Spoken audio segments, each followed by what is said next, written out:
Adidas? Can I see? It's cropped. You're gonna see my belly button. No. Okay, because we used to have a mnemonic kind of Hey, reference. Huh? no, we did not. No, we did not. No? Slow it down. All day Episode I 8. dream about Studying. Right, sports. here we go. Sports. Episode, Okay. Hey. Episode 8. Potting with Perspective. Hello. Hey. Hello, everybody. Come in with a bang.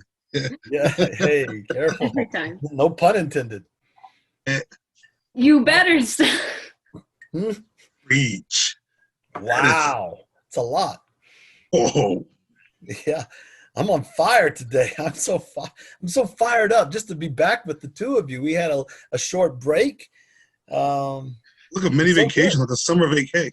Yeah, we took a little vacation, but we're back in. We are. It's good to see you guys.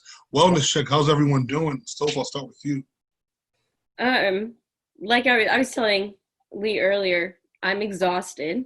I went from not working at all to working a 12-hour shift on my feet all day yesterday, bartending. Wow. So were the tips good?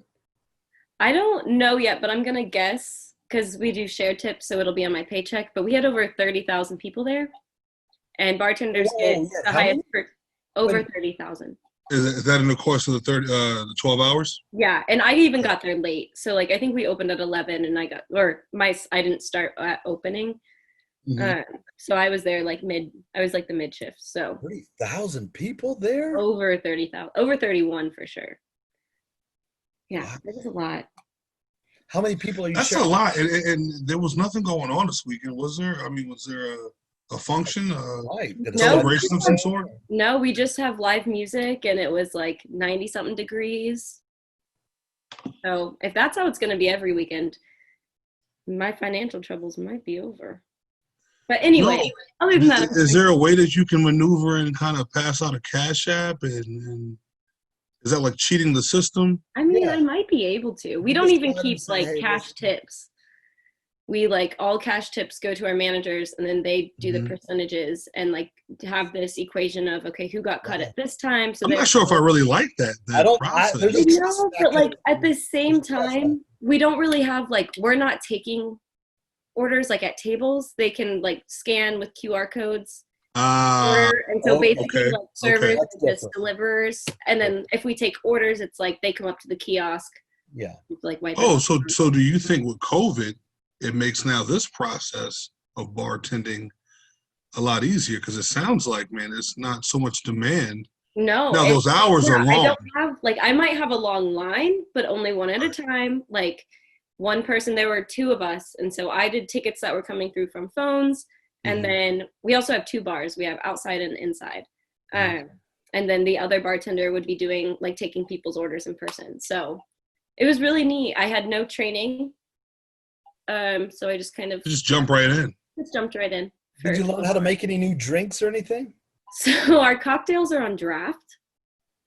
So they're like, so we have like Long Island.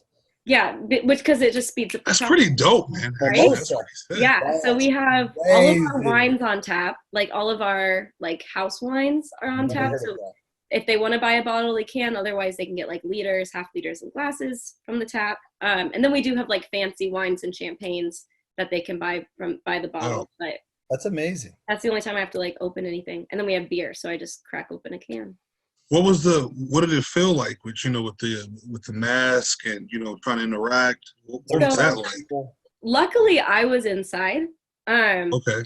So the outside bar, I started there, and it's just like this tiny kind of shipping container, a really thin area to walk by, and there's like 3 people.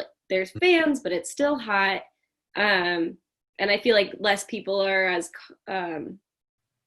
like conscious about like wearing their mask and health kind of standards because they're outside already. So while inside we had kind of created a barrier to direct them in the correct direction. So they're not all beside each other, they're distanced as they're in line. We would have wipes and sanitize like the laminated menus and the spaces. We had hand sanitizer for everyone. I kind of liked this better. we're still able to chat with them and make conversation. Granted, like people behind are going to be mad because it's supposed to be going quick, but you're still able to socialize. However, it's like in a more efficient manner, and you can kind of manage your stress levels. And if you need a second, you can just take a second to wipe things down. Like it's We're onto something there. That's good. Well, I'll tell you what concerns me just with all of this, increase in COVID, and now you're talking, the summertime and people socializing again. I went to Lowe's preparing for our fundraiser last week, and we'll tap into that in a sec. But there was a sign. If you walk through the store, there's signs. CDC, it is mandatory to wear a mask in this space, right? Right. Well, I left my mask in the car, but I had this cloth. It was a wash rag. I don't know why I really had it, but I had it.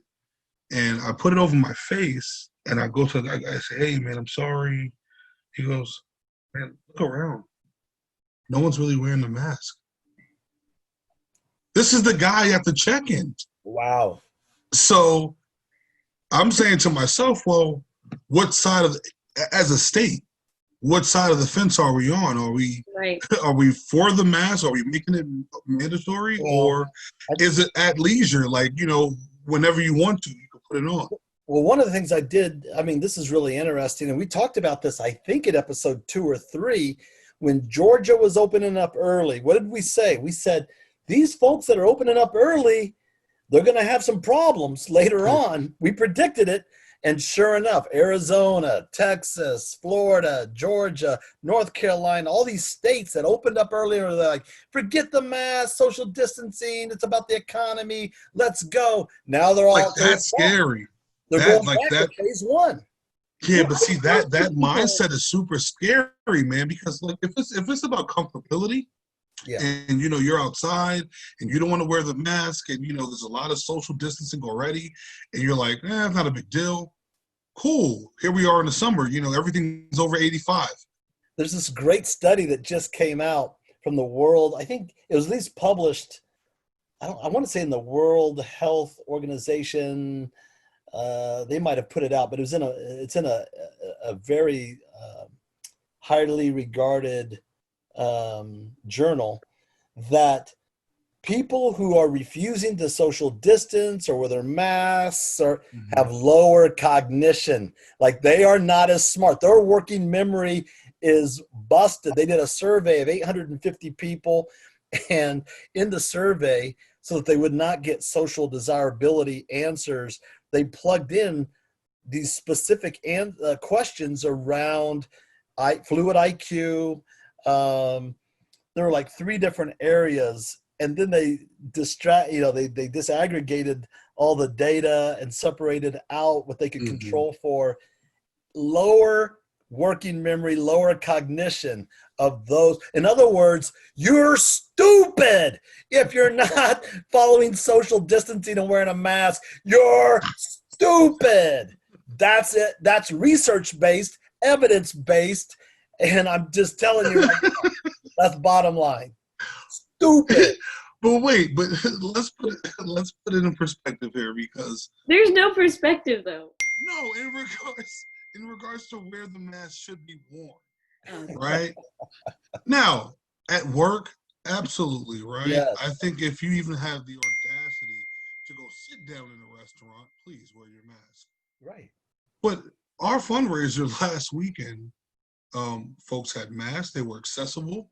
Yes. Some had on, some didn't. You had more PPE than some hospitals at the fundraiser. The reach, but no, I don't think. I mean, gloves. You had gloves. We carried hand sanitizer. Masks, like good masks. Everyone had it. All the chairs were spread out socially to social distance. Like it was good. There was no double dipping with the food and like the dip and stuff. No, the food management was well. Food management was under control. Like I thought it was great. You did a nice job. Very nerve-wracking, man. It was very, very nervous putting that in. Well, you've got a 2-month-old at home. I mean, of course. Today, he makes 2 months today. 2 months.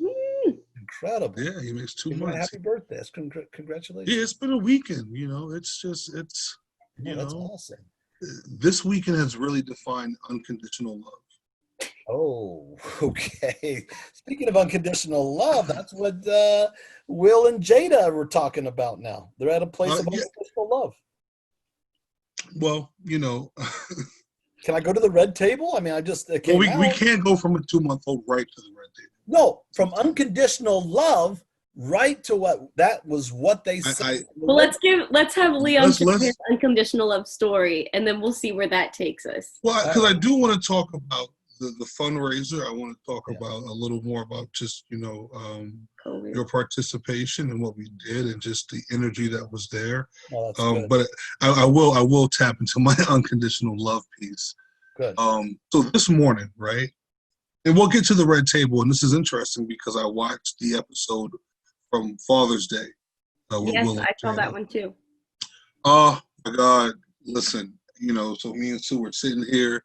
It's like 6:45 in the morning, trying to put Lewis back to sleep. But it's Sunday, bro. Like, right, whatever, And I'm just like sitting there boo-hooing, and I'm like, oh my, because like Will, I mean, he's hitting every, it was a can we back lot. up just a second? Wait a minute. Can we back up? Yeah, I cried the whole episode. Yeah, for sure. Oh, okay. I thought you just woke up at 6:45 in the morning and just started boohooing. I didn't know what was going on. Oh, I don't know. Maybe I was in that state. I don't know. From the baby, maybe. No. Let me tell you, so yesterday, yesterday was very definitive in this regard because weekends are always when I was a kid, my weekends were always work oriented. Once I hit 15, that was my part-time job. Yeah. I worked on the weekends. Right. When I got to college, my weekends became really exciting. I look forward to it. All through my 20s, even with my first child, my weekends have always been free, right? Use the word free. Yeah. Yesterday. I like the word self-centered. No, it's not self-centered, right? It's in perspective. If my Monday through Friday is serving any and everyone, doing my deeds, why can Saturday and Sunday not be for me? And Sunday's always a recharge. That's how I put my life in order, right? Like, Sunday's a what? A recharge. A recharge for Monday. Luke. I didn't know what the word. No, it's because he's working on Sunday, so that's why now there's some animosity, NVizion amnesia, happening here. But it's all right. I thought you'll be next, Dad. You'll be next. All right. No, he's all right. We'll go back to Monday soon. Yeah. He knows. Okay. No, it'll be good. Sooner than later. We'll be back in. Okay. Back to the baby. Right. So yesterday, he was just up and down. So, there's all these studies and they give you these like, babies should be sleeping for this long and eating at this much at this age during this time. Yeah. Right. And you try to get, just some direction in that. Yeah. Hit the benchmarks. Yeah. Well, the thing is, man, I just was blown away. And I was probably more amazed just with like how much I don't know. That's fair. There's a lot that I don't know as a parent. That's fair. No. You feel me? Like there's a lot I don't know and I'm learning.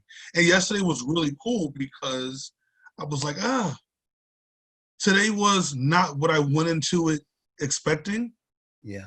But when it was wrapped up, it was like everything it needed to be. No, I think that's an excellent point that you make about you don't know what you don't know. I think with our first child, I didn't know what I didn't know. And then with the second child, I knew that I didn't know. Mm-hmm. And then the third child, I actually knew a little bit, but of course it presented differently.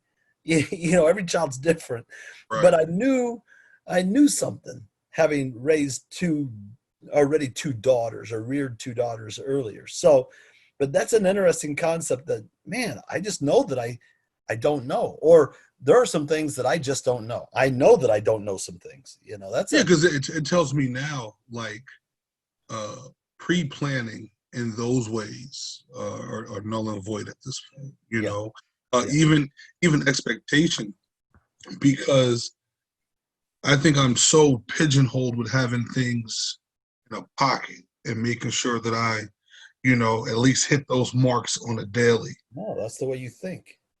And it's the way I operate. It Yeah. helps me move forward. It helps me to Of course. survive. Absolutely. Putting things in perspective in that regard, right?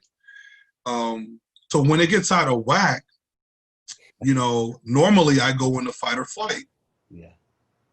But in these moments where I gotta just kind of just sit here and take that on a chin, it's like, all right, I thought what I knew was going to work is inconsistent. But it's this not is working. beautiful. I now have to find other methods. I think this is beautiful, Leon, because it really is it's an example. There's a book called Leading with Ambiguity. And it's so easy if things are black and white, but that messy, murky, unknown middle, that gray, is hard to navigate, right? The unpredictability piece. And so think about parenting. You have so little control over certain things. You want it to be black or white, but you don't know, like, when Lewis is going to wake up or when he's going to need this or that and how your schedule's going to have. Or how about this? Or what's wrong? Right. Or what does that cry mean? Right. What's wrong? And it may not be wrong. It might just be a vocal exercise of some type. I don't know. Well, no, it's something's wrong, but But what is the unmet need? I think even like yesterday morning, right? Like his facial expressions, starting to laugh and get giddy, and he's like a little ticklish and around his like armpits. Is funny, man. Like just watching him, just kind of going to his own little thing here. It just gets better and better. It just gets better and better. Yeah, no, for sure. That's awesome. I love it. So to the fundraiser, Sophia, from your perspective, I know there was some issues we had with the streaming, but I had a really great time with you guys Saturday. I had a really, really good time, and it was so much fun. The kid piece, we always kind of didn't have in there, It's interesting. So yeah, when I watched that table talk this morning, it kind of struck some nerves. Yeah, man. I was tearing up, and I'm like, I'm not a father. Clearly, I'm not a mother, but like just thinking about like my relationship with dad, and then also just like seeing just how genuine it's real, it's authentic, man. And how like, I guess like how Will kind of just took on the humility of what he may have done, like kind of what like when Willow pointed out kind of what she wanted or needed from a father that was different. Wasn't that such a powerful moment? Yeah, like that was crazy with Willow. Welcome back, Dad. Hey. Internet troubles, but what did I miss? I mean, I feel like I missed something really profound. No, we kind of stayed at a standstill, but now we're talking about, we were just talking about the Father's Day episode and just me watching it this morning, and then Sophia brought up Willow, her piece in that, and I'll let you finish, Sophie. That was because it was dope. Yeah, so in the Father's Day episode of Red Table Talk, have you seen it, Dad? Mm-hmm.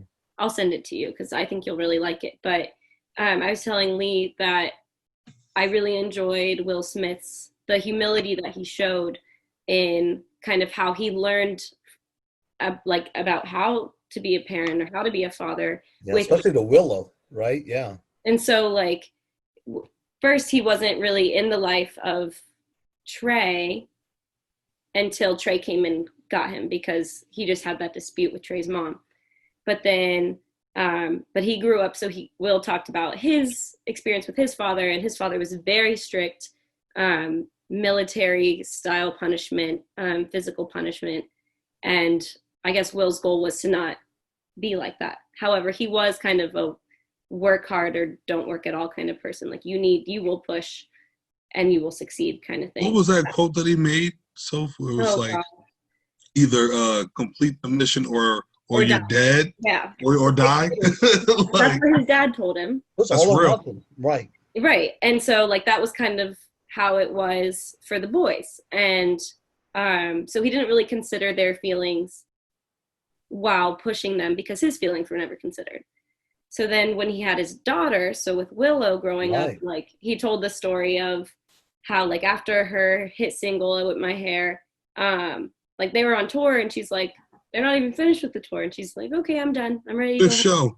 show. And it was great. All right, we're done. And he's like, no, we're only halfway through.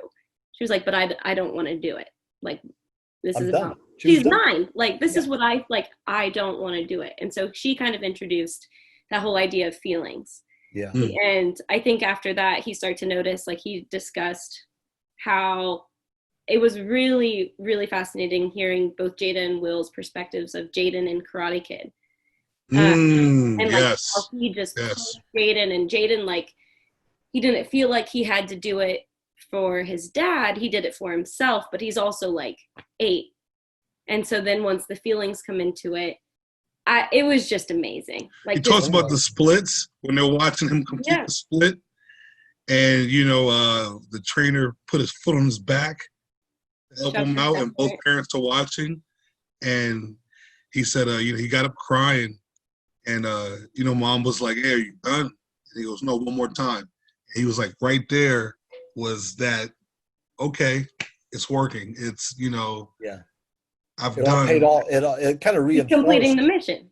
Yeah. Right. And It he's, reinforced what'd you say, his what, 8 philosophy or at 10 that years point. old? Right. Yeah, Right. come on, that's crazy, man. But So, then That didn't work with Willow. no, it worked No. with Trey, it worked with Jaden, but not Willow. And then once Will kind of recognized like the way he needs to father each child, and like what works is then once the relationship started to be healthy. And I think we kind of got on this topic because you were talking about how you don't know until you learn, No, that interview was so helpful, man. Yeah. It's like, Hearing those words, yeah. child. It reminds me the pressure I felt as a young father having children. First of all, I was very young. I'm 22. No, I'm 24 when I have my first child. Me too. So we have our first child at 24. And my brain isn't even completely developed. The male brain isn't fully developed until age 27. What am I doing having a child and trying to rear a child at age 24?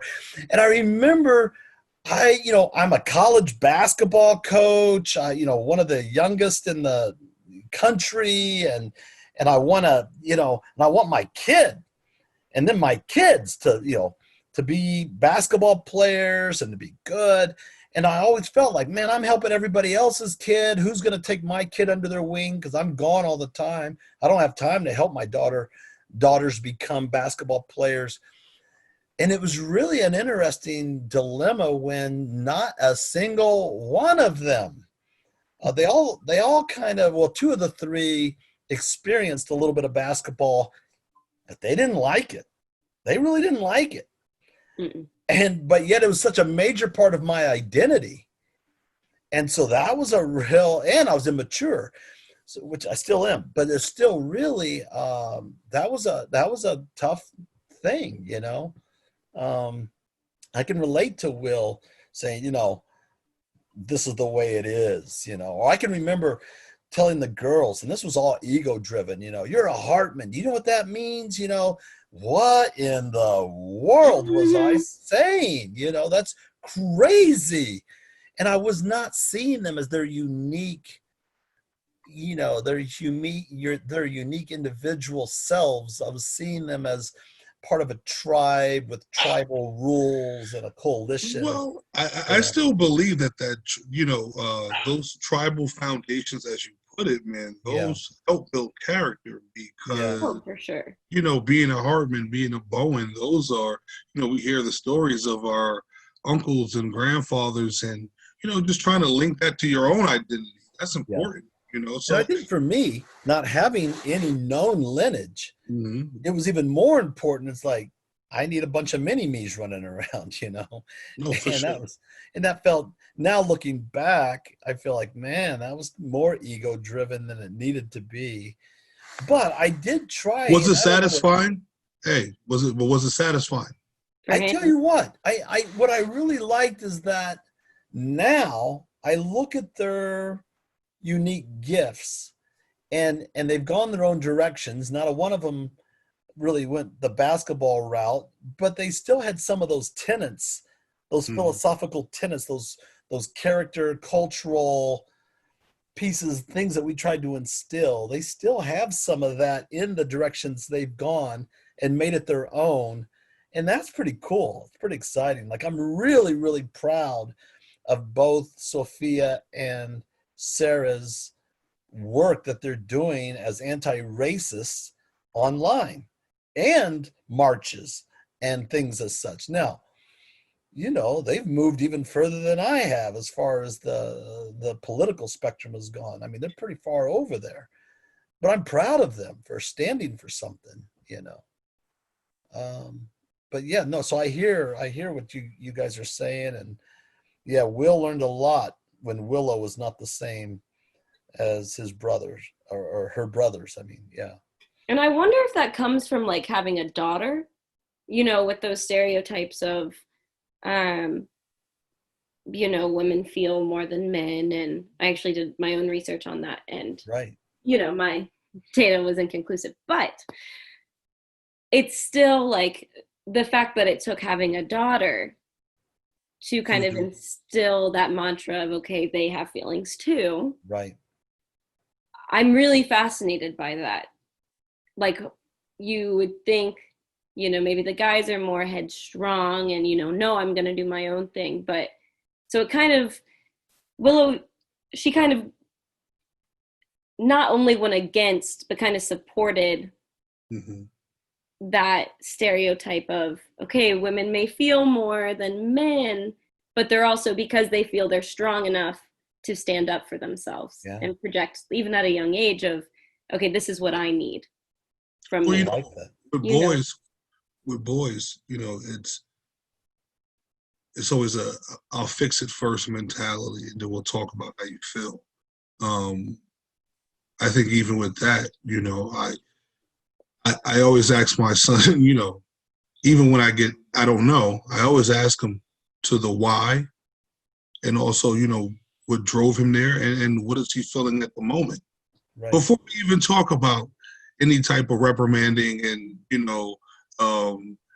talking about the behavior, I just want to know what was going on in your. Yeah, right, you know. Right. Whoa. No, and I think that's so important. That's so important. One, you're allowing him to express his current feelings. You know, it's not just like, you piss me off, go to your room. It's, you're really investigating and digging deep. So it's a teaching moment and not just that punishment. Like, you're not going to learn of why it was bad, like you were saying, or why you did it, like why your logic behind doing it maybe wasn't the best. You're not able to have that discussion. It's usually like, no, go. So I tell you what, yeah, go ahead. As a, you know, and I want to give some credit to my mom, because I feel like she almost stamped this one technique, follow up. And it's always, you know, after, you know, there's a situation, that follow up, man. Everything. Oh, it is everything. It's more important than the event itself. It is, man, because I remember when she would, and mind you, punishment didn't change. You know, the consequences after weren't being adjusted, but the follow up was so important because we were able to really kind of speak about feelings. Yeah. And I would boo-hoo every time. And when I follow up with my son, you know, and when we hug and he starts crying harder, the follow-up is real, man. I'm telling you. And I know you guys know the follow-up. That's it. You guys know the follow-up, man. You know, when you reconnect, it's, for one, your parents have an intuition, what is it, intuitive? Intuition. Yeah. Where, like, you know, they'll call you, like, in moments that it's like, damn, how did they know? Like, you know, like, how did she know to call at that moment? But no, the follow-up is real, man. Follow-up is everything. It really is. Man, you having a fight back there? That's powerful. The dogs are getting into something. Yeah, we must have someone's going up the street, and we have the neighborhood watch program, and that's our dogs. All right, so hey, You can break into your entanglement, They're right outside. They're right. No, you want to, let's go red table. Let's we'll spend some, it's been the talk of Black Twitter and the rest of the world, amongst other things. So first of all, why is their personal business why is that so important to so many people? These the voyeurists, This didn't come out from them. Will and Jada didn't pop this off. This was from August Alsina. Yeah, right. And he also dropped an album last week. So also, by the way, we're talking about Jada and Will Smith. Just so everyone knows, we jumped back, but now into another table. Yes. Okay. Yes. Now we're entangled. Where they discuss their relationship. They brought the issue to the red table, though, which was really interesting. But I thought the thing I really appreciated about this was how they were able to just come and put it on the table and navigate that, and fortunately they had been working on they've been working on their relationship for a number of years, it hit a rocky patch. Some things went left, but they've been working on it. And you could tell they've been working on it because they were both able to come to the table and really talk about it pretty honestly, pretty openly, And I definitely, I appreciated kind of Will's aspect on it. One, taking the control of being you tell your story. First of all, you're the one who the story is about. So I'm not going to want to try to explain it, but it's also kind of holding her accountable. Because she kept saying, did she say entanglement? She did. She started. I had this entanglement with someone else. He's like, no, tell him what you really did. He called her out. And I think that's, again, there's no judgment for Jada, especially with how she, explained everything. And, she didn't really explain much, but just. Right. Because I think that's what I think I struggled with it because, I appreciated their conversation 100%, but I also feel like she hasn't completely healed from it because she wasn't able to go into more depth about, one, the problem that her and Will were having. He was saying, I was I was done with you. So it was a lot of he ended it with her, but there wasn't kind of that reasoning or depth behind it. Do they owe that to us? Not really. No. But I was really I was kind of waiting for it because they're talking about private stuff, or okay, what may happen in these relationships. More of, I was kind of maybe hoping for a teaching moment of because they'll talk about, most relationships kind of go through this point. And I'm a point of taking a break? Does that always happen? What led to this? What kind of situations are we talking about? Don't you think there's a little bit of truth? The rumors, the rumors have been flying for years about their open marriage, their open relationship. Yeah, I didn't know anything about that.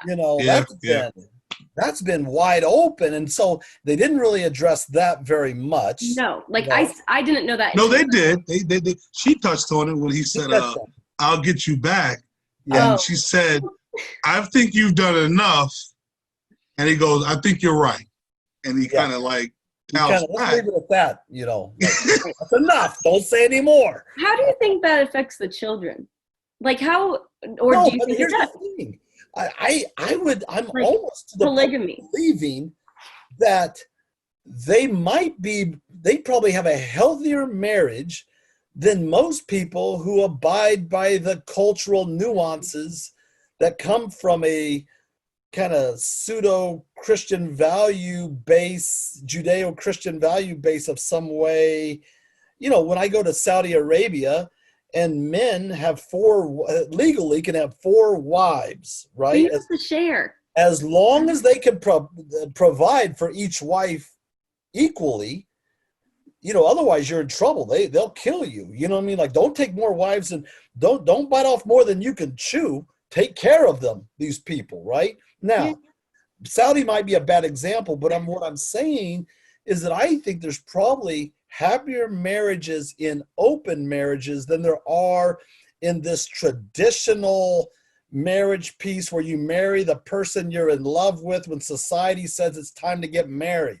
That's what people do. And they're usually young, and they're usually their brains are underdeveloped. Then we say, you've got to be together for the rest of your natural born lives, or it's A, sinful, B, morally corrupt, 3, you can just go down the line, but it's a cultural nuance. Look at our marriage rates, divorce rates. Divorce is at 52% in the United States. Every 1 out of every 2 end in divorce. Another 25% are terrible marriages where they need to divorce. So 75% of marriages really are not good. 25% are decent.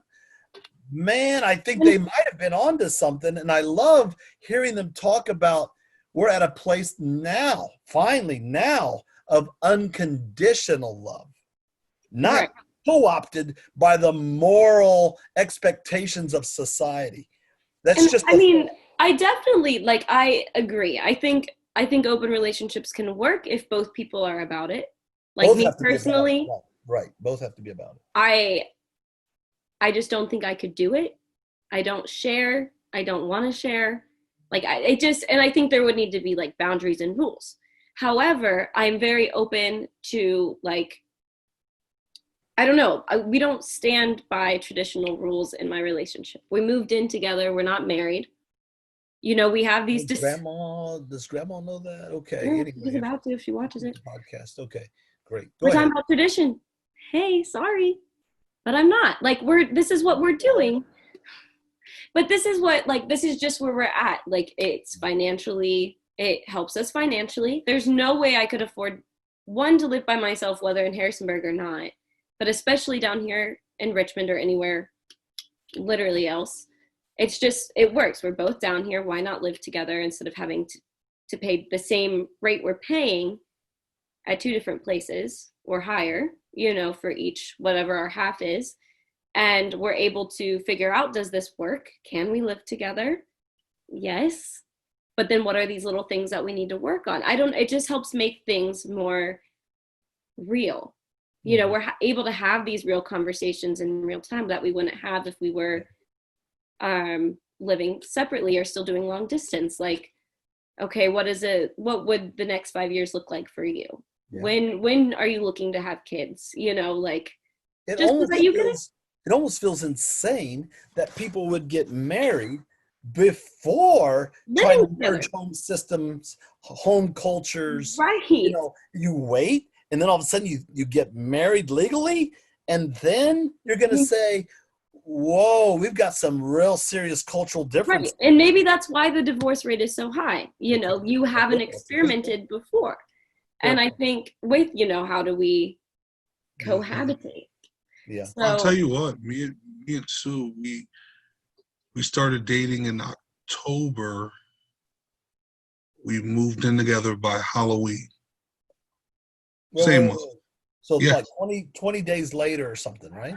Like, we officially like started like hanging out like October, you know, dating. By Halloween we moved in together. Well, I had got a new apartment and I gave her this beer. Yeah. And then, you know, by Christmas all her shit was there. So. Yeah. Right. And so, there's nothing wrong. It's probably the best part of our relationship. This is a great part too, right? But those initial year, that first year, you know, especially living under the same roof and, you know, being able to, oh man, it's awesome. You know, like, I mean, and I'll bless the folks in my family who never passed judgment, or friends of mine that made me feel lesser than by taking that type of choice, you know. Right. No, they supported it. They came and visited, so it was cool. Man.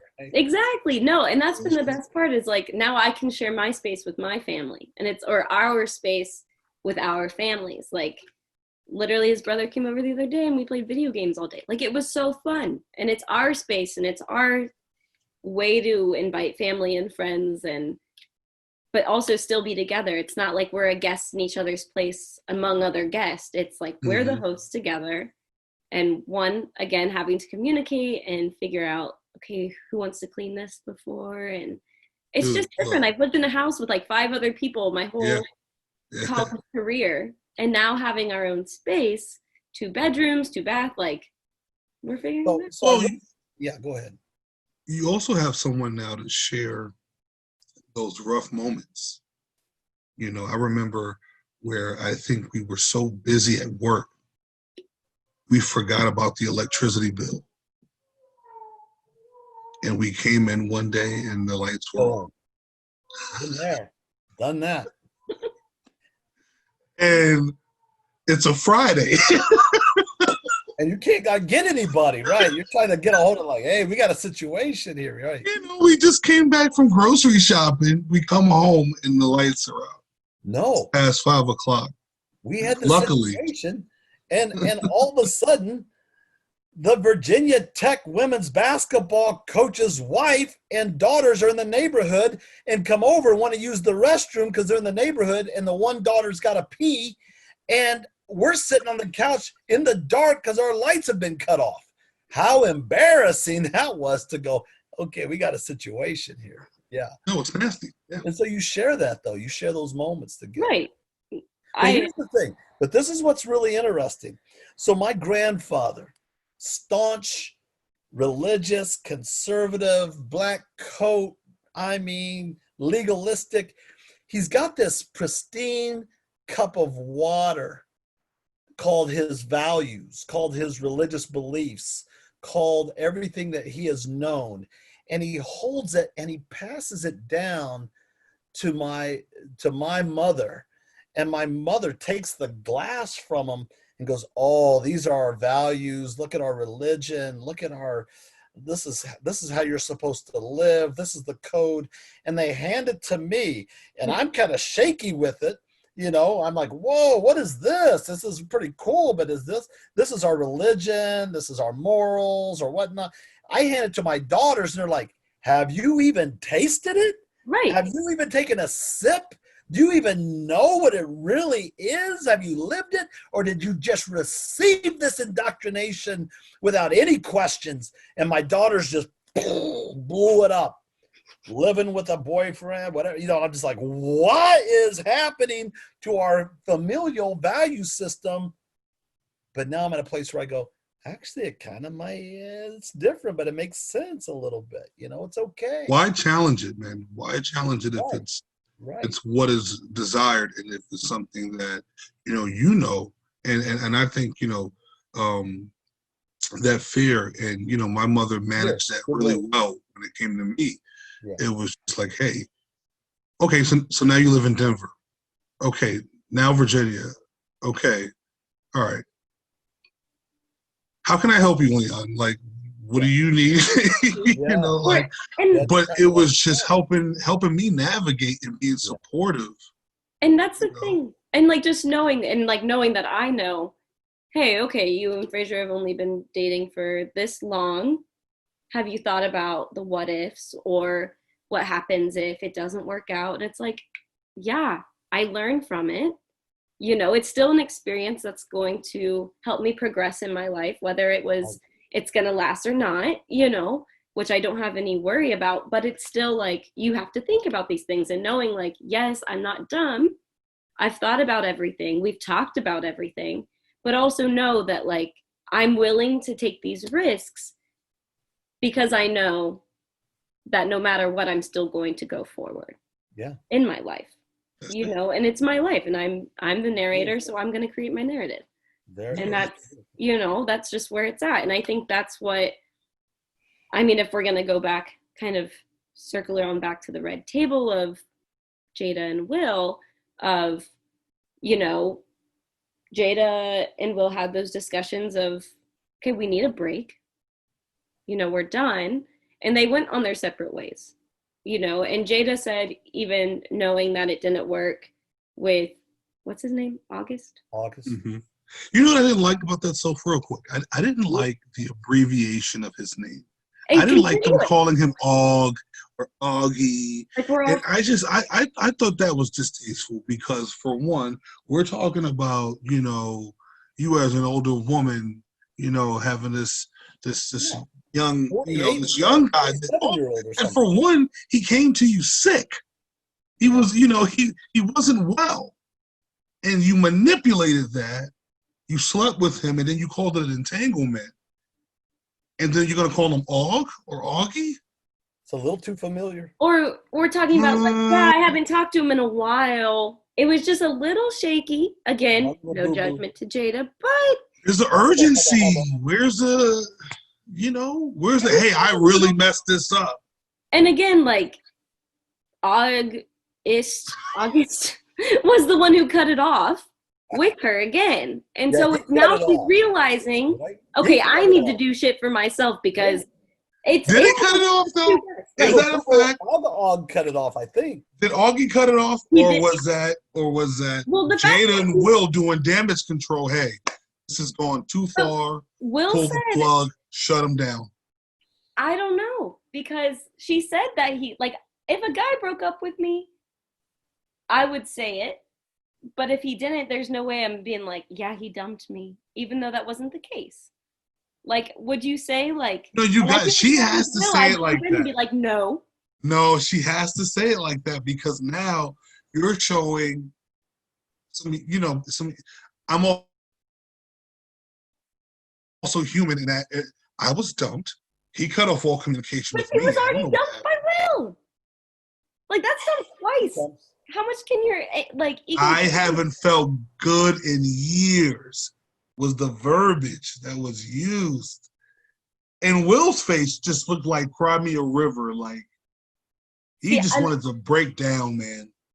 You tried to use some humor, but it didn't work. I have my own, like, thoughts on the whole situation. Like, I don't think you need to be with someone else, obviously, if you're taking a break to work on yourself. But she learned that. Maybe. We'll see. It sounds like she has some other stuff going on. She has a lot of stuff she needs to work on for sure. Like, because she said, I want to fix people instead of fixing myself. Tupac. I don't know. That was her man. Tupac was? Oh, yeah. Well, no, her and Tupac went to dance school together in Baltimore. Yeah. May he rest in peace. And they were great friends. And everyone always denounces absolutely rest in peace. They denounce any type of sexual relationship between Jada and Pac, but knowing the guy that he is, and now knowing that she's letting Augie hit it, I mean, hey, look, I think Tupac, yeah. But again, if it's an open relationship, that's their business. And if they don't keep secrets, that's their business. But don't keep secrets from us. Hey, our party should be called the Entanglement in August, on the 22nd. August 22nd. The Entanglement in August. It brings a whole new meaning to August Rush, the movie. Stop. Okay. Just a thought. I'm just saying, I'm glad they've reached that unconditional love piece. I really am. But... Yeah. Hey, that's just damage control, man. Look. No, this guy popped this off, LH, to sell records. That's a fact. August. The album just came out the 26th of June. Is it any good? It's trash. He did an interview with Angela Yee. That's how it started. So he put this out there, and then it hit like headlines. And well, yeah. So now she has to attract. Chummy with him. Huh? Why are they still talking about him? Like he's still a close friend. Og. If he's the one who put them out there, like at that point, it's like you're canceled. Well, I think the BTS is that this guy never works again. Behind the scenes, he does no more work. There's no access to nothing. Whatever he had going on, it's over. He's working at Walmart. Shout out to those who do. But that's where he's at. Yeah, it's over. Done. It's over. And the fact that he said, well, yeah, Will gave me permission. No. To hit it? Was it really like that? To have the entanglement. Yeah, to have the entanglement that he had. Will said he wanted nothing to do with Jada. And Will said, no, he didn't come for permission. He said when Og first came to us, he was sick. Yeah, he was not healthy. And if he did give you permission, is that like trying to help him? It's like a city, like you can sleep with my wife. You're probably just... Yeah, no, this is part of the healing process, I guess, man. It was a lot. It's a lot going on there. I don't know. Well, they had to address this, man. They're both public speakers and figures, actors and actresses. 1997. They got it. They got to talk about it, right? They're in the public for everything else. They Yep. got to talk about this. They had to. So, hey, let me just bring this up. I don't know. I just want to talk about this, and Sophie, maybe you can weigh in on this. You know, a lot of states are union states, and on July 20, for all those that want to send gifts, my birthday's the next day, the 21st. Yeah. But on Okay. July 20, You can Venmo me. Black Lives Matter is encouraging a nationwide strike where Black employees don't go to work I haven't heard about this. because they're saying, like, McDonald's, they want McDonald's to pay $15 an hour for minimum wage. They want Amazon to pay $15 for minimum wage. 37% of all frontline workers at psych hospitals, in-home care, you know. And of course, that's a Monday. Come on, And they're that's a talking about Monday. $15 an hour. So everybody on the 20th is supposed to not work on that day. So they feel the impact of the Black lives that are on the front lines, especially during COVID, hospital workers, you know. Yeah, I think that's terrible to take care from people, and to especially in our field, right? Like psych That's hospital, like in a psych hospital. right, like, you know, so that's, you're now removing a critical day of care, because every day is important, right? So that Monday, that whatever day it is, that we, you know, purposely say, hey, I'm on strike for one day, to come back tomorrow to make what impact? Right. It's a Monday that you're taking off. I get it. There's other ways to be effective. This is not it. Not in regards to healthcare. But how many times have we said, you know, these are the people that are most at risk for COVID. They're in the front, on the front lines, in the trenches, getting spit on, kicked, hit, beaten. You know, whether it's an Alzheimer's patient in a retirement community or in a psych hospital for $12 an hour, $11 an hour. Are you kidding me? Like, but but then it's about those issues, not about Black Lives Matter. Yeah, but what they're saying is 37% of these folks are Black, you know, that are in the front lines, when they only represent 14% or 13% of the nation's population. There's, I think, overrepresentation there. I think I definitely probably wouldn't be able to go through with the strike. Like, everyone knows I'm a huge activist for Black Lives Matter, but I'm also a huge activist for mental health and thank you direct care, you know. And I think, like, think about your facility being short-staffed. Oh, come on, man, that'd be a disaster. And you wouldn't have a single worker except for, like, 70-year-old women. Like, yeah. That's it. And then, like, you have to think about the kids. What about their lives? The Black lives? Like, this isn't the all lives matter thing. I'm not I'm not making that an argument right now. However, ableism, patient care, man. Like, and it's not, it comes from a different lens, you know. Like, the Black Lives Matter movement is about the fact that Black lives matter, but we're also using, like, this platform is also being used to just show what human rights are, right? You know. And I think not in the same form, this is not being said correctly to match my views, but, like, there's different. However, the Black Lives Matter movement is also taking on that role of teaching about human rights or protecting human rights. You know, you've got Black trans lives, Black gay rights, Black woman rights, Black, what do you say for ableism? Black disability rights. Disabilities, except anything, exceptionalities, right. You know, so, like, I mean, you can look at your patient demographic, or, you know, like, what, we can't then just turn our backs on others who still have these rights. Yeah. No, this is for this movement. We all need higher pay, and we all know we need higher pay. 100%. You're right. I made $11 an hour, and I wiped poop off a shoe, like, daily. Like, no. Yeah. However, I'm helping others. If they can't do it themselves, what's gonna happen? Where are they gonna end up? Right. Right. So I think like I understand the strike, like participating in the blackout for not supporting any kind of businesses besides Black owned businesses on July 7th. Like, I think there would just be better ways. Granted, if you're working at like McDonald's, especially fast food chain that Yeah, supports, shut those I down don't give, for a day. like, Right. I don't give a Right. shit. And But when it and comes to really, like it's COVID, to try to leverage some union, you know, Black Lives Matter loves the unions because the unions are helping work toward higher salaries, right? higher pay, you know, so I get that. Virginia, it's a non-union state. Yeah, it's No, different. Listen, with and patient care, human rights, we're the first upholders Right. of human rights when it comes to, patient care, direct care, any type of psychiatric help. No, we're front line, of course, man. We see all spectrums from Right. the acute side to the disabled side, whether that's deformities on the body, whether it's, any cognitive. and everything. I've seen it all within those walls, man. So True. And then, but if you think about it also of I'm not like, taking the day off.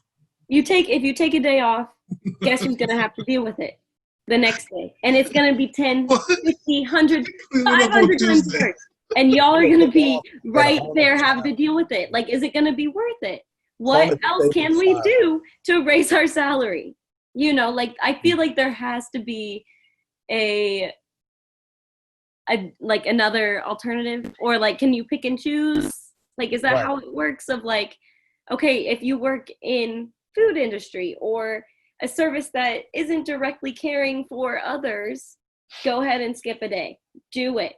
Now, for us that are on the front lines risking our lives every single day, what else can we do to kind of corrupt the system without endangering our patients or our Right. clients? Because they're not the problem here. So why are we going to walk away from them, who are also not treated correctly in the system, instead of attacking the direct source of abuse Not okay. or the abuse of power?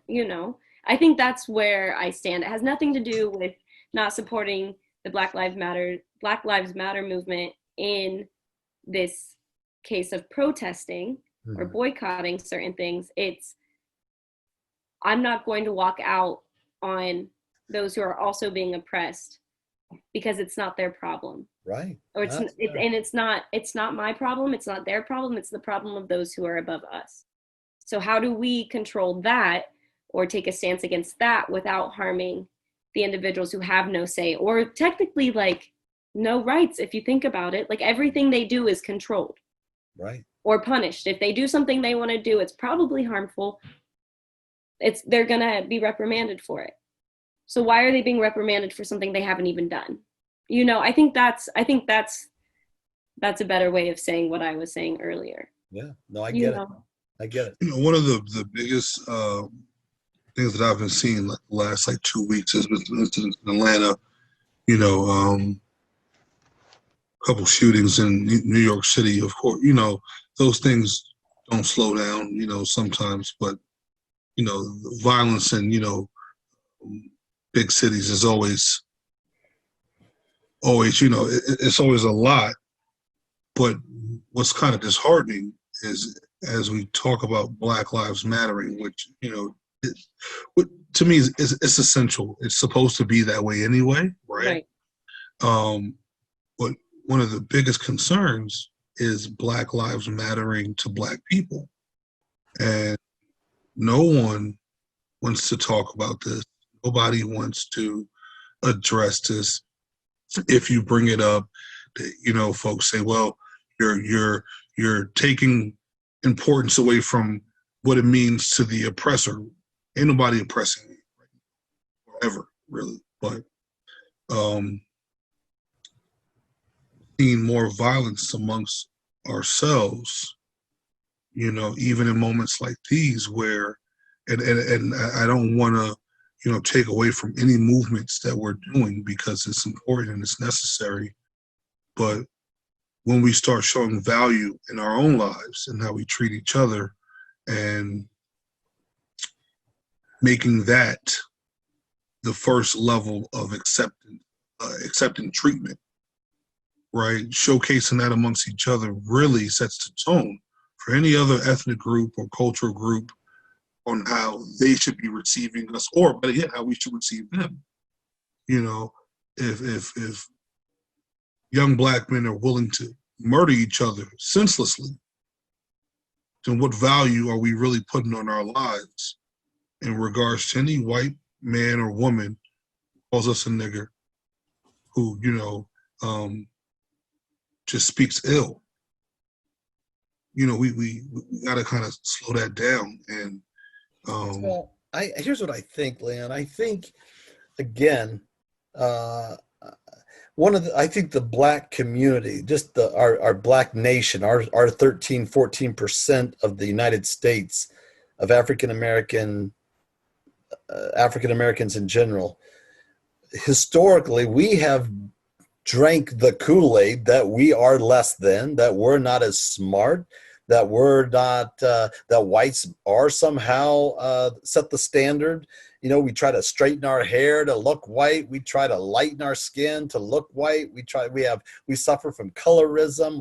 We have a lot of work to do as a community on our own internalized oppression, our own kind of brainwashing that took place, where we started to believe the myth that we were 3/5 of a human being, that we should not intersect with whites, that we are less than, that we can't read as well, that we go to lesser schools because we're not as good. I'm telling you, we've got a lot of work to do because our internal pain and hurt is rampant. And the reality is that hurt people hurt people. Oh, and you know what, man? I'm gonna be honest. That is the same rhetoric that we have been preaching for years. That we've been through so much suffering. This is why we continue to murder each other, and that's respectfully, that's nonsense. That's not even. I can't even account that actual testimony or anything purposeful right now, because you as a black man, you're a doctor.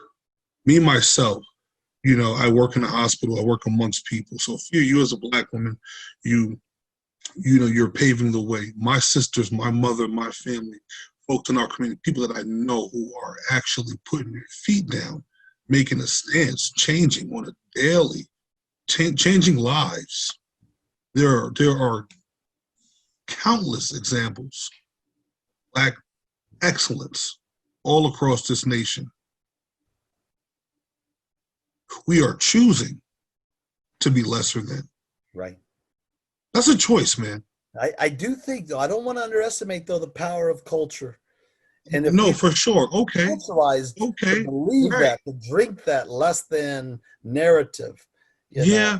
You know what? But also, like, in a generational standpoint, like if your grandfather kind of preaches, white people, they think they're better, and you know what, they run shit. So like, we might be less. So say that's a narrative, and then that's being passed down and passed down. For a lot of us, it is. Or it's all is drug, sex, and money. Join a gang. That's the only way you're going to live in this community. Let me tell you. And today's kids don't only know that. Right. They don't only know that, right. Because let me tell you, the internet's a tool, and I'm not saying that because of the internet that people are changing their lives, but yes, they are. Okay, we've seen more jobs and personalities created across social platforms than never before. Right. Facebook, Instagram, and Twitter. Okay. Who has access to that though? Like, what if you can afford a phone? What if you can't? Like, that's like, think of like. Yeah. So. Right, because those are, like that's a deeper thing, and I like to believe that most folks, honestly, have some sort of access to Wi-Fi, where you got, kids in Arkansas, rural parts of Arkansas, creating SoundCloud accounts and then putting their music out, okay? Like, right. Clearly someone that they know got some internet.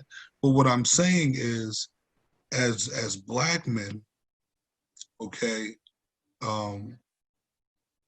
we need to probably be more of the example that we are preaching, because I can't go to my nephews, my cousins, my brothers, my kids, my dad, and go, hey, these people still got me in shackles. Bro, you serious right now? Like, I'm turning up on them. Like we're not having any of that. Like, we're not having none of it. If it's military minded, then absolutely, then let it be that. But I am not about to go out here and kill another black man for no reason and then say Black Lives Matter tomorrow. Right. I think there are a few conversations that could go out of that, like this conversation. There were 19 shootings in Atlanta in so many. in 1 week. Yeah, but I don't want to judge all black males. I'm not judging all black males. Small percentage of blacks that kill other blacks. Very small percentage. Doesn't matter. We still have to do better by each other. Sure we do. Sure we do. And that's the bottom line. More of a matter of humanity and not a matter of like the political. Well, I'm saying as black folks. Right. We need to treat each other better. Yeah.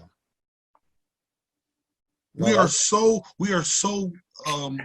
concerned about a treatment from another race, and then we remove the power and equity that we have in ourselves. Yeah.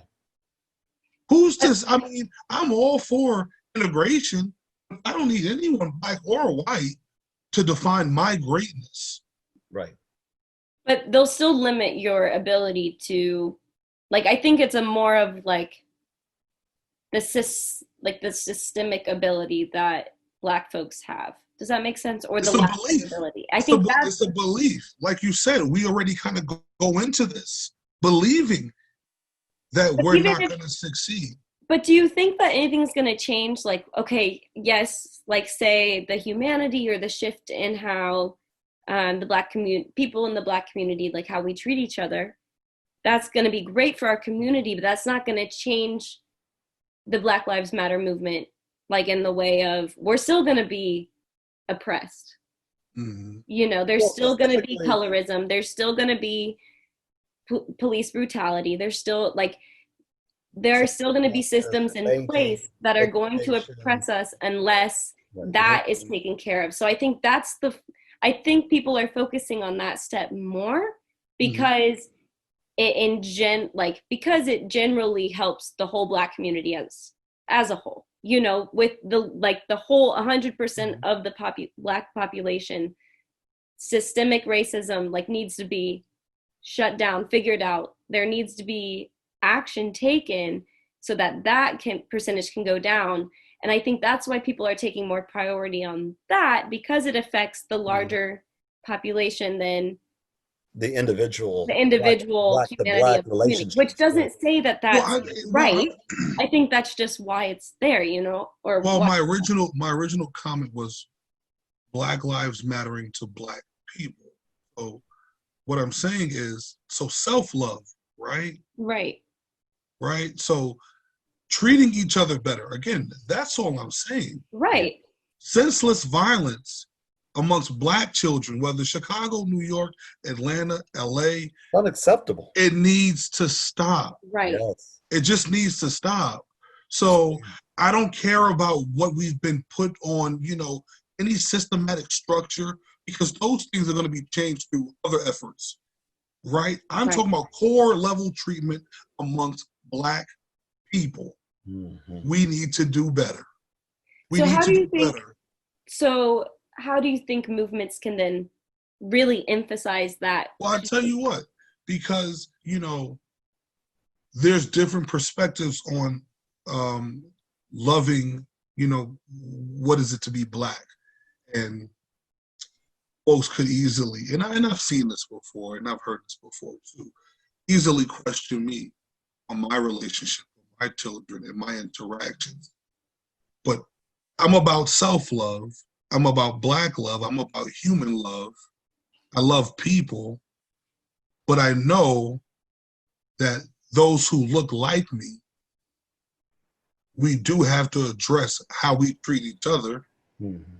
And let me tell you, for anyone, any black man talking about, you know, loving Black women. First off, how we treat Black women is terrible. Mm-hmm. How we portray Black women, it's terrible. Disgusting. They can say, well, you're not married to a Black woman. Listen, my mother's a Black woman. My daughters will be Black women. I'm married to is my business. Okay? So my sisters are Black women. Right? My closest, my circle is full of Black and white folks. I gotta address that. I think there's a link, though. I think there's a relationship. I think sometimes Black people who have been oppressed by systems feel like they have less than, or maybe they really do have less than, and so Blacks are all clamoring for a little nugget of whether it's a resource or a nugget of esteem or a nugget, and so we're putting each other down. We're like in the crab basket. We're spearing each other down to get the limited resources that are trickled down through the system. And so I think that sometimes that comes out of this. If I can't have it, nobody can. I'm going to make sure they don't. But does that justify senseless violence? No way. Amongst young Black men and women. Doesn't justify it. I just think there's some rationale that we're clamoring over the crumb. And we're putting each other down. We know this, and we've been talking about this for generations. Right. We've been talking about it. It hasn't changed, though. That's the thing. That's why I love this particular generation of young people here. Yeah, they're Black and white. Right. Because what they're doing is they're challenging all of these cliches of how to live and how to approach something and what to accept. Yeah. You know, they're holding people accountable. Yeah. Well, I'm going to always be concerned about young Black men priority first. The stats are crazy. Because that's who I'm, that's who I mirror. And they're at risk. They have the greatest risk right now, Right. So we have to teach them how to love each other. And I think, one of the worst things we can do is to judge people on who they date, what their sexual preferences, what their career path is, how they dress, all of these things, right? Because now you're talking about stripping folks of being Black. Right. Oh, well, you don't look like this, or you're not married to this, or you don't have this, so you don't fit the bill to be Black. Okay, so if I kill somebody else, and if I fit more of the bill of what you think the image of the Black man is, will I now be accepting to you? On the 11 o'clock news every night, right. Right. Am I now accepting? Right. If I actually carry myself as a king, if I understand that anything that I touch and that I affiliate myself with will turn into gold. If I believe that, right, if I really practice self-love and I try to make that to where now it's almost, it almost rubs off on every child, young Black man who, like you said, does feel less than that. Yeah. Right? Why are we not having those conversations? Like that guy. Yeah, I want to be like that guy. Yeah. I hate those things, man, where it's like, oh, well, you're acting Black. I know white kids right now, straight up, who live in the roughest of communities. And they are who they are because of who they are around. Don't tell the kid that's white and his mother's a single parent and she's going to work every day amongst the other single parents who just so happen to be Black and Spanish that he's white, he's a wigger or he's a this or he's poor. and if anything, classism is way bigger than racism. That's exactly what Martin Luther King, when he was killed not over what he was saying about race. He was killed because he was trying to unify the poor, right? The ones that were believing the myth. I mean, this whole piece of, I love when Tim Wise talks about the elites during, just before, the elites in the South, they had a problem because the white poor and the Blacks were coming together to revolt, the peasant revolt, so to speak, against the rich. And so the rich go, let's give the white poor a little bit of esteem, and let's make them overseers, police. Oh no, for sure. And You know, I don't want to dive back come into together. that. Yeah, I don't want to get back into that. I just, my message is real simple when it comes to Black Lives Matter. Yeah. Black man, black woman, whether you have 1% or 100%, please love yourself. Love yourself and try to be the best contribution to humanity. That's all I'm asking, So if we have to kind of change our message a little bit through music and film and everything else on how we portray ourselves and what we want to be accepted as, let's start working on that little by little. Yeah. So yeah, Black Lives Matter. I think they should matter the most, Black people. That's a good point. I think that's well said. That's it. That's all I got. So Wayfair, please. Oh gosh. Is it real? Is this true? It's a sick transition, I know, but please give us some background on this. Is it real? I really, it's a conspiracy right now. So there's a conspiracy saying that Wayfair, I guess it's like a home and furniture company, right, is trafficking humans. Or so to it anyway. I've been trolling the internet all day. And let me just break it up for you real quick. I know they're like naming furniture. Yeah, after children who have been kidnapped. Who were human trafficked. So, yeah, you'll find them on the missing or kidnapped pages. And Wayfair actually, like the name, if you look it up, it's something like, kidnapping children. Let me look at, I need to find the actual definition real quick. You guys don't mind if I brought Lewis? Well, no, I think the timing's interesting, but no, I think it's a good. Well, because of kidnapping. Yeah, Its lives matter too. Yeah. No, you just brought him right in during the human trafficking conversation. No, you know what? Trying to find it all, While Sophia finds that, I want to touch on something real quick. You guys recall the murders in Atlanta back in the early 80s? Yeah, the kids. Okay. So, Mindhunter 2 goes into that, by the way. Huh? Mindhunter 2 on Netflix, the second one, goes into that. Okay. Really okay. I'm going to check that out. All right. Yeah. So, what I felt that was the most important, there was an article from a mother. Well, there was some comments made from a mother in an article that I was reading, and we had seen a couple of miniseries and some documentaries. So I've seen some extensive stuff about this whole tragedy in Atlanta. But what I felt was really like it spoke volume. Mom said, we have a Black mayor, we have a Black chief of police, the department has been predominantly Black. We have everything that we've asked for. Yeah. And the one thing that we're lacking is protection. Our kids have been missing for 2 months. Right. We are lacking protection. Mm-hmm.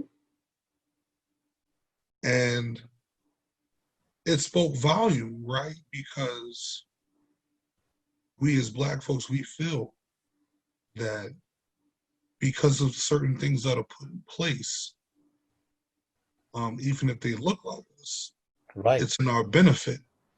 But what we don't realize is there's a lot of brainwashing. I'm able to be the king that I am because I understand what it is to be the Black man I was born to be off top.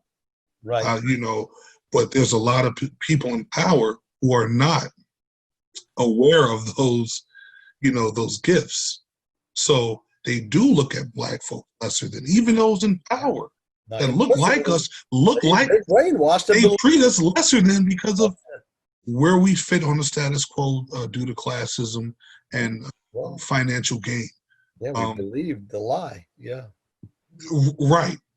So, even when we vote Black folks and we vote our officials in, and we think that just because of someone looking like us, it makes a difference, please do a background check. Please Google it, please do a fact check on these folks, because a lot of it really ain't in our best interest. A lot of it is paid partnership. Yeah. No. Okay. there's sometimes they even have to sell out a little bit to get those positions. No, they sell out all of it. Right, right. I'm trying to be nice about it, but yeah. And then they rock a dashiki. You got to stop that. Right, exactly. Understand the black man is king, and then you move from there. Okay? Yeah. You move from there. Then you do whatever you want to do. Marvin Gaye had us feeling like black was the thing to be, you know? Because it is. Yeah. It is. It doesn't mean that being white is lesser than. Right. Right? It just means that you got to love yourself. And if you look at our lineage, you look at our heritage, you look at the inventions of which are, have been eviscerated in the American history textbooks in the schools. Man, if that stuff was put in, unbelievable. Oh my gosh, Africana studies, you just learn so much about the greatness. If folks really realize that we are more integrated than they think. Yeah. Black, white, Cuban, oh my God. Spanish descent, French descent, European descent. We are all intertwined. Colonialism. There's a lot. Oh my goodness. Like, I think some news that just came out about Beethoven being black and no one ever knew that. No. Right. So it's like, come on, man. It's we are more a part of each other than we are separate. And I loved in Hamilton. I loved when Alexander Hamilton. He was from the islands. Culturally, regardless of racially, which is a social structure, that doesn't really exist. But ethnically. And geographically, he was from the islands, and here he is, Alexander Hamilton, in, rocking it with all the legislature and the president, and that was incredible to me.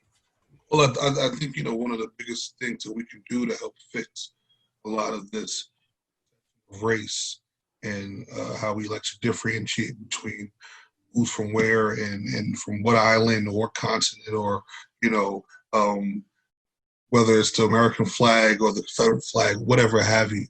I think by providing people truth is the best tool.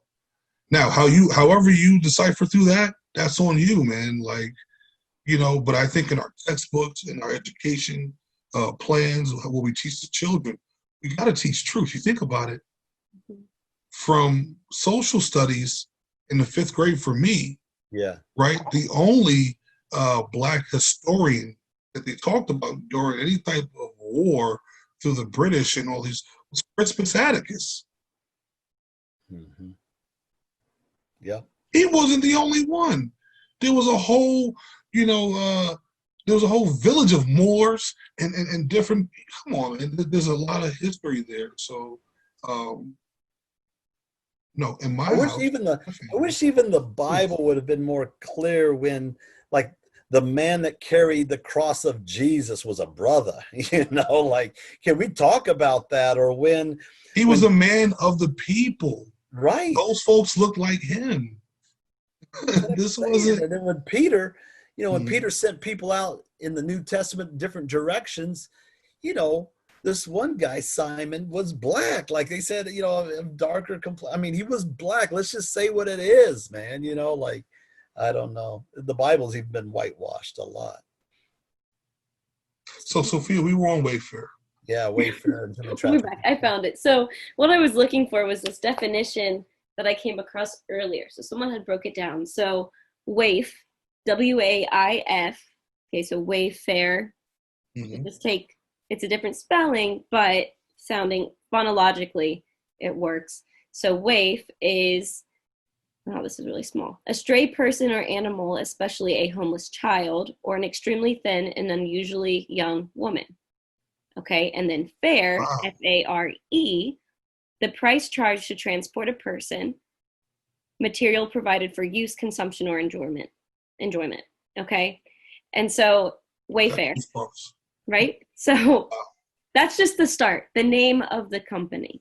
All right. Again, it hasn't been proved, except I'm pretty sure the CEO stepped down after these allegations were made. So, But basically what was going on was that this post says, the hidden world of pedophiles is now being dragged into the light, even for a blind to see.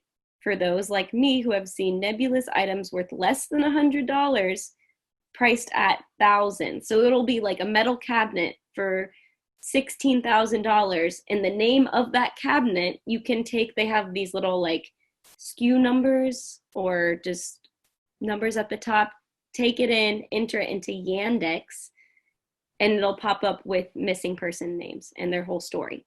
And they have the most bizarre names. Like there is one that's like DZEIDEN or something like that. Maybe some X's in there. Jara. Yeah. Or, you know, like, nope. You'll find. Hey, so, but who's the girl they went to go find? And she was like, "Hey, I'm alive. I'm in school." yeah, that's my story. Like I'm That's on my there. story. Like, did you hear That's about my that? family. I'm I trying to didn't see, hide. that's the thing. It's like I don't know enough, but like this morning, What's going on? like there's they even have names of like known sex offenders like written on pillows. It'll be like their first name or their last name. Like it'll show up on like the top of a pillow as like a kind of like the preview print, you know, like the names. Maybe it might be like Michaela or Hannah. Like usually they use like white names, simple names, but they have like literal names of known sex traffickers or pedophiles on their pillows, and then that pillow is called the name of a missing person. So how many years has Wayfair been in business? let's see. Probably 10 to 15 years. I haven't seen them around over 20, you know, like. They also distribute furniture to ICE detentions, just so everyone knows. So they're in on that. And who is that lady that was really close with Jeffrey Epstein, who was just getting in trouble for being like his groomer? Like she was working for him and bringing people to him. Well, so Yeah, she $100 she for is known, or it's like she's allegedly known to be pretty chummy with the Wayfair company. Like she helps support it. So again, conspiracies, I don't have like all the proof, but I think this is something that people should be looking into. There has to be something there. I mean, It's trending. There's a lot of things matching up. There has to be something. Yeah. There is no way they're selling metal 2-door filing cabinets for over 16 grand with the name of a child who's missing.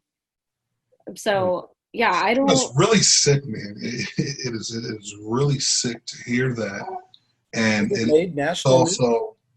I don't know if it has. I haven't been on Twitter since or Facebook or anything since this morning. Well, I'm sure Fox News or Fox or CNN or something. I'm sure someone did something. Yeah. There's a lot of reviews, and I've seen some YouTube clips about some of the stuff going on.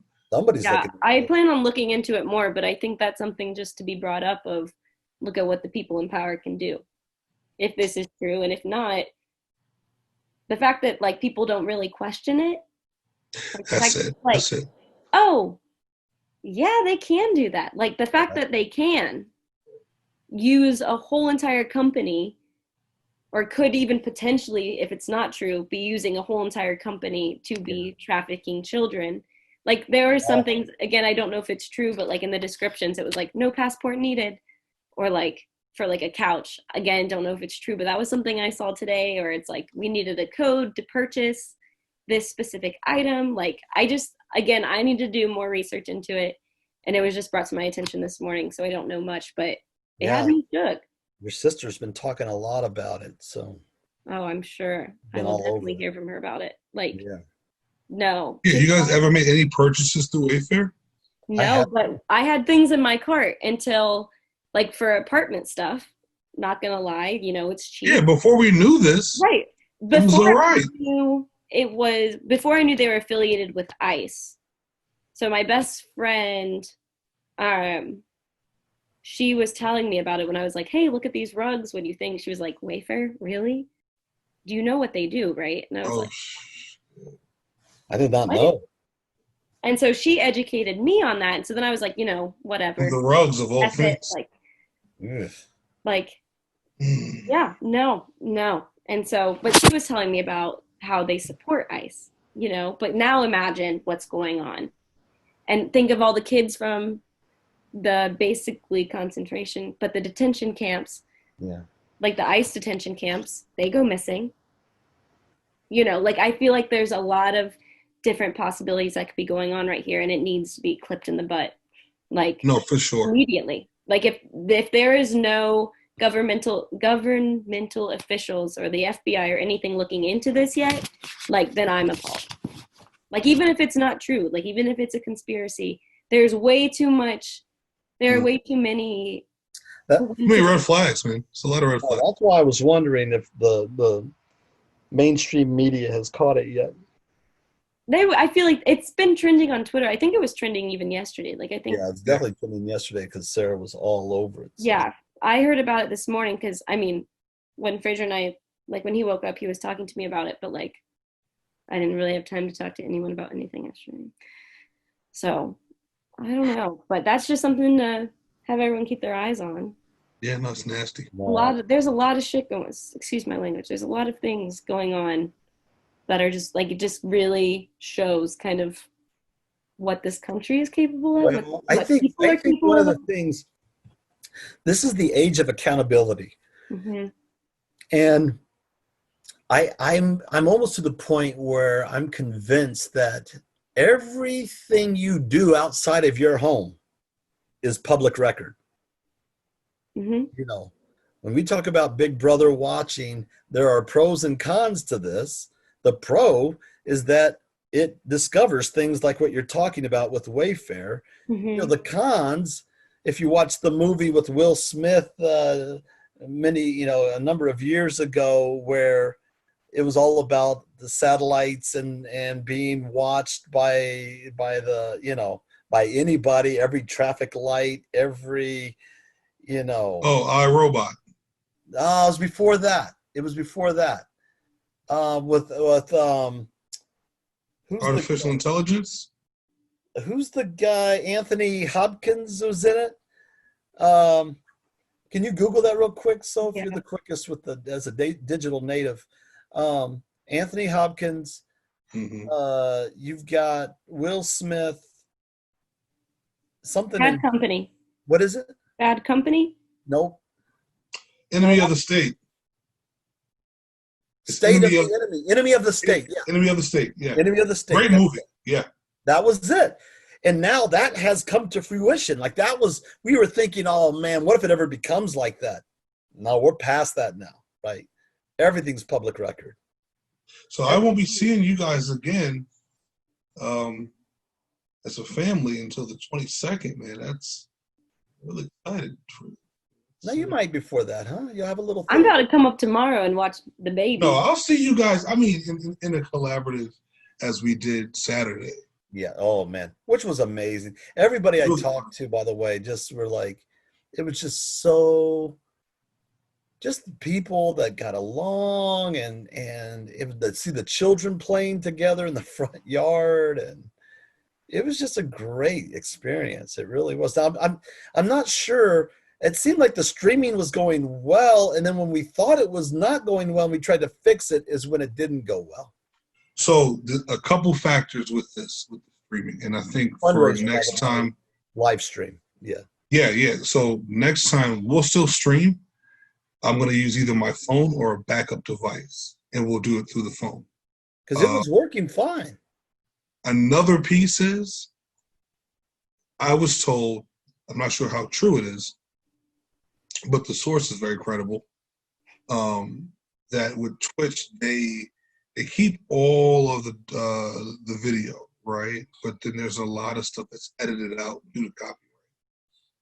Okay. So I'm not sure exactly how much was shown. I tried to backlog and get some stuff. Couldn't get anything past an hour and 5 minutes. That was it.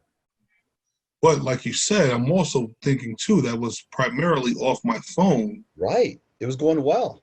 And it was going fine.